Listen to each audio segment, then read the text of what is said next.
नमस्कार, आप देख रहे हैं वीके न्यूज। मैं हूं सुनील राउत।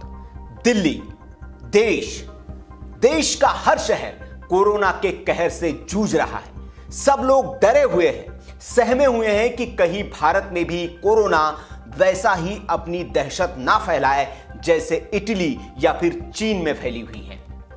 बावजूद इसके कुछ लोग हैं कि मानने को तैयार नहीं हैं, और उसमें से वो लोग हैं जो सीए के खिलाफ प्रदर्शन कर रहे हैं।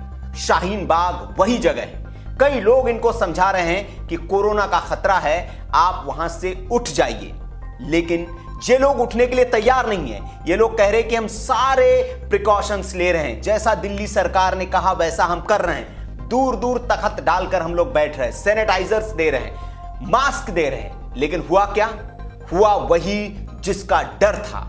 शाहीन बाग में भी कोरोना घुस चुका है, और आज जो खबर आई है वो बेहद डराने वाली खबर है दिल्ली के लिए, देश के लिए, क्योंकि इस शाहीन बाग से 2 कोरोना के पॉजिटिव मरीज पाए गए हैं। जी हां, ये शाहीन बाग अपना धरना प्रदर्शन खत्म करने के लिए तैयार नहीं है, और खबर है कि 2 प्रदर्शनकारी जो है वो कोरोना से संक्रमित पाए गए हैं। ये दोनों जहांगीरपुरी के निवासी बताए जा रहे हैं, और दोनों एक ही परिवार के हैं। एक मां है, दूसरा बेटा है, और दोनों की रिपोर्ट जो है वो पॉजिटिव आई है, और इनका इलाज अब दिल्ली के लोकनायक अस्पताल में चल रहा है। लेकिन सोचिए कि इस 2 जो पॉजिटिव मरीज आए हैं, इन लोगों ने कितने लोगों से मुलाकात की होगी, कितने लोगों के ये संपर्क में आए होंगे, और कितने लोगों की जान इन्होंने खतरे में डाली होगी। शाहीन बाग में भी इन लोगों से कई लोग मिले होंगे, वो लोग कई लोगों से मिलने गए होंगे। तो ये जो चेन है, जो कोरोना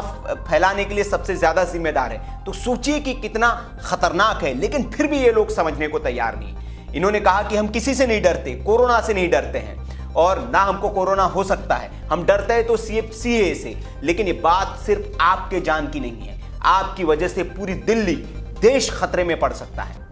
और मैं कहूंगा कि इसमें जिम्मेदारी सरकार की भी है, सुप्रीम कोर्ट की भी है। सुप्रीम कोर्ट में मामला पेंडिंग पड़ा हुआ है। सुप्रीम कोर्ट अपने वार्ताकार भेजे जा रहा है, ना इनको हटने के डायरेक्शंस दे रहे हैं, और ना सरकार इनको यहां से हटा रही है। और इसकी वजह से एक बड़ा संकट पैदा हो सकता है, और जिसकी आहट आज मिल चुकी है। शाहीन बाग से 2 कोरोना पॉजिटिव मरीज मिले हैं। आप सोचिए, आने वाले दिनों में कई लोग वहां पर हो सकता है संक्रमित हुए हो, जिनकी रिपोर्ट सामने आएंगी, तो फिर आप सोचिए कि क्या होगा।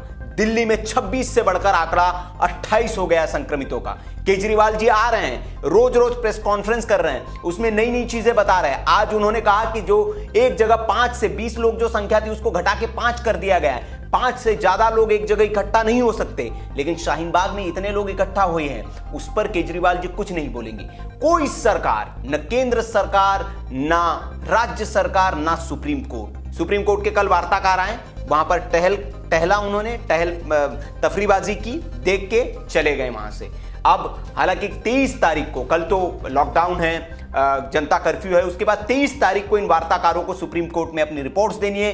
सुप्रीम कोर्ट में कई नई याचिकाएं भी लगी है कोरोना वायरस के मद्देनजर, और सुप्रीम कोर्ट से रिक्वेस्ट की गई है कि आप तुरंत हीला हवाली न करें, इस मसले पर तुरंत फैसला ले और इनको हटने के लिए कहे कोरोना वायरस के मद्देनजर। तो सारी जितनी भी अब पिटिशंस है, पुरानी पिटिशंस और नई जो पिटिशंस लगी है, उसके मद्देनजर 23 तारीख को सुप्रीम कोर्ट में सुनवाई होगी, और उम्मीद करते हैं कि सुप्रीम कोर्ट 23 तारीख को कड़ा रुख अख्तियार करते हुए इनको यहां से हटने के लिए आदेशित करेगा, या पुलिस को आदेश देगा कि अगर ये लोग नहीं हटते हैं तो इनको यहां से जबरन हटाया जाए। क्योंकि ये जो अड्डा वहां पर बना हुआ है, ये देश के लिए बहुत खतरनाक हो सकता है, सिर्फ उन्हीं के लोगों के लिए नहीं, क्योंकि वहां जो लोग जा रहे हैं वो बाकी दिल्ली में भ्रमण करेंगे, और फिर कोरोना वायरस वहां से संक्रमित हो सकता है। नरेंद्र मोदी बार बार अपील कर रहे हैं कि जनता कर्फ्यू की अपील कर रहे हैं, लेकिन शाहीन बाग वाले क्या कह रहे हैं कि हम धरना नहीं हटाएंगे।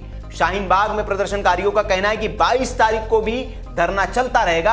हालांकि उन्होंने कहा है कि दबंग दादिया ही मंच पर बैठेगी, बाकी सब लोग प्रदर्शन स्थल से दूरी बनाकर रखेंगे। लेकिन उन्होंने ये कहा कि 8 बजे के बाद, जैसे ही 8 बजे तक की ये बात है, तो 8 बजे के बाद फिर ये लोग धरने पर लौट आएंगे, और पतंग उड़ाकर कोरोना की लड़ाई में शामिल होकर डॉक्टर, पुलिस और बाकी लोगों को धन्यवाद देंगे, और उसके बाद ये फिर रात 9 बजे अपने धरने पर लौट आएंगे। तो ये सारी बात यहां पर हो रही है, लेकिन ये पीछे हटने को तैयार नहीं है। स्थिति कितनी भयावह हो सकती है आप सोचिए कि वहां इतने प्रिकॉशंस लिए जा रहे हैं, सैनिटाइजर्स, मास्क की बात हो रही है, लेकिन उसके बावजूद कोरोना ने 2 मरीजों को संक्रमित कर दिया। वहां से 2 मरीज निकले हैं जो पॉजिटिव पाए गए हैं। अब सोचिए वो जितने लोगों से मिले होंगे उन लोगों में अगर और संक्रमित, ईश्वर न करे ऐसा हो कि बाकी लोग संक्रमित हो, लेकिन अगर निकले तो फिर आप सोचिए क्या हो सकता है। दिल्ली में कितने सारे मेजर्स स्टेप्स लिए जा रहे हैं सीएम की ओर से, जो प्रसार बढ़ता जा रहा है क्योंकि तीसरे स्टेज में पहुंच चुका है उसके नजर। केजरीवाल सरकार रोज नए नए कदम उठा रही। दिल्ली के सारे मॉल्स, रेस्टोरेंट, स्कूल, कॉलेज सब बंद कर दिए गए हैं। सिर्फ जरूरी सरकारी सेवाओं को छोड़कर बाकी सरकारी दफ्तर भी बंद कर दिए गए हैं। प्राइवेट सेक्टर की कंपनियों के कर्मचारियों को घर से ही काम करने की मंजूरी देने की अपील दी गई। वर्क फ्रॉम होम हो रहा है, गाड़ियां, पब्लिक ट्रांसपोर्ट बंद करने की बात हो रही है। जनता कर्फ्यू के दिन मेट्रो, ट्रेन कुछ नहीं चलेगा, लेकिन दिल्ली भी उस दिन लॉकडाउन रहेगी, पूरा देश लॉकडाउन रहेगा, लेकिन शाहीन बाग चलता रहेगा, भले ही वहां कुछ लोग बैठे हो। क्यों? और क्यों ये लोग नहीं समझ पा रहे, ये समझ से परे हैं, और सरकारें क्यों कड़ा एक्शन नहीं ले रही है, ये भी समझ से परे आ रहे। हालांकि इसके बीच एक बहुत अच्छी खबर है, कुछ लोग समझ भी रहे हैं। खबर आ रही है मध्य प्रदेश के रीवा से।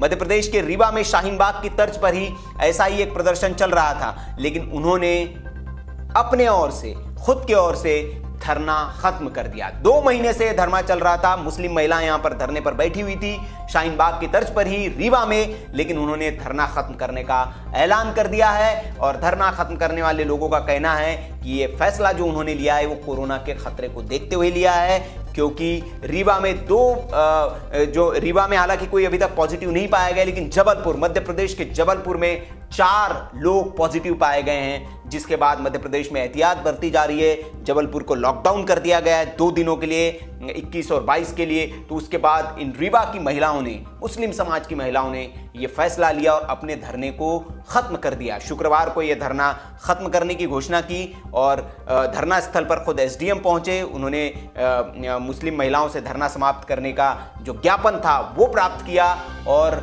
लेकिन मुस्लिम महिलाओं का यह कहना है कि वे अस्थायी रूप से धरना स्थगित कर रही है और कोरोना की समस्या खत्म होते ही वे दोबारा धरने पर बैठेगी। अच्छी बात है, आप बैठ सकते हैं, धरना देना आपका अधिकार है, लेकिन यह बहुत अच्छा कदम है कि उन्होंने अभी के लिए कोरोना के खतरे के संक्रमण के मद्देनजर ये धरना खत्म कर दिया है। तो शाहीन बाग के लोगों को भी उनसे सबक लेना चाहिए। शाहीन बाग की जो दादियां हैं, महिलाएं हैं, उनको सबक लेना चाहिए रीवा की इन महिलाओं से, और अपने धरने को फिलहाल स्थगित कर देना चाहिए, ताकि ये जो कोरोना का संक्रमण का जो खतरा है, जो एक टाइम बॉम्ब की तरह पूरे देश पर मंडरा रहा है, और आप सोचिए कि तीसरे स्टेज में जिस तरह से लगातार मरीजों की संख्या बढ़ रही है, तो क्या हाल हो सकता है। ऐसा नहीं है कि आप इससे बच जाएंगे। शाहीन बाग में जो प्रदर्शनकारी है, सोचिए अगर कई लोग उन 2 लोगों के संपर्क में आए होंगे, वो लोग अगर संक्रमित हो गए होंगे, तो आपको किस पीड़ा से गुजरना पड़ेगा। तो इसलिए सोचिए, इस पर विचार करिए, और प्रशासन से भी हम अपील करेंगे कि प्रशासन भी इस पर विचार करे। उस जगह को, वही जगह नहीं जहां पर भी इस तरह की गैदरिंग्स चल रही है, फिलहाल उनको खाली करवाया जाए जगह को, क्योंकि वो बहुत खतरनाक हो सकता है। हमने भी, वीके न्यूज ने भी स्टेप लिया, अपने सारे कर्मचारियों को जो मैक्सिमम जो बाहर से आते थे उनको वर्क फ्रॉम होम के लिए कह दिया है। जो कर्मचारी आसपास हमारे ऑफिस के इलाके में रहते हैं, जो कन्वेंस का इस्तेमाल नहीं करते किसी तरह, जो पैदल चलकर आते हैं, सिर्फ वही लोग दफ्तर आएंगे, वही लोग काम करेंगे। बाकी सब लोगों को वर्क फ्रॉम होम के लिए कर दिया। घर से अगर कर सकते हैं तो करिए, जो नहीं कर सकते वो छुट्टी पर रहेंगे, क्योंकि खतरा आने वाले दिनों में बड़ा हो सकता है, इसलिए कदम उठाने की जरूरत है। तो ये लेटेस्ट जानकारी है शाहीन बाग से जो आ रही है, बहुत अच्छी खबर नहीं है, चिंतित करने वाली खबर है। अब देखना होगा कि कल लॉकडाउन है, परसों के दिन सुप्रीम कोर्ट इस पर क्या फैसला सुनाता है, सरकार की ओर से इस पर अब क्या एक्शन लिया जाता है, दिल्ली सरकार की ओर से, केजरीवाल की ओर से, दिल्ली पुलिस की ओर से, केंद्र सरकार की ओर से इस पर क्या फैसला लिया। आपको क्या लगता है, क्या किया जाना चाहिए? कमेंट बॉक्स में आप अपनी राय हमें दे सकते हैं। वीडियो अच्छा लगा हो लाइक करें, शेयर करें, और ऐसी खबरों के लिए आप देखते रहिए वीके न्यूज। शुक्रिया।